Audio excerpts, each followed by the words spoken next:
kootu dawaa koo rakkoo meeqa keessaa na baafte. Ililli. Thank you. Eden Shimallis. Akka harka wal qabattan. Ani garuu furtuunaan waan moottu natti fakkaatee ture. Bareedduu ilaalchi Tizitaa garuu isaanitti waan tolu natti fakkaata.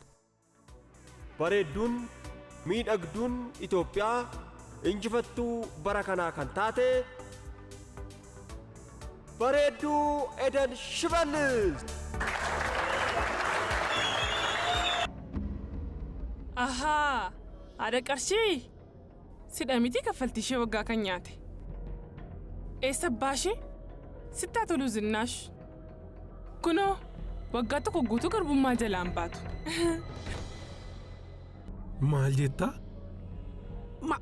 Maal abbaa sen beekan afuuffeedha fakkaata waan dubbattu hin beektu maraatuun. Anaa maraatuun?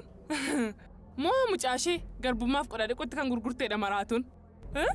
The young and talented Ililli.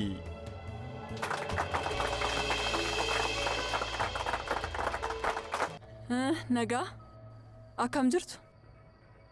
Isinidha kan riippoortii gootan. Eeyyeen waan dhuftaniif baay'een sin galateeffadha. Ishee sana hattuun. Haanna diizaayinii addee Roomaanitti shakkamteetti. Animu? Mucaa koo adaraa. Mucaan koo mangoon adaraa. Adaraa maaloo sasunuume. Lakki mucaan koo mangoon dhiisaa maaloo.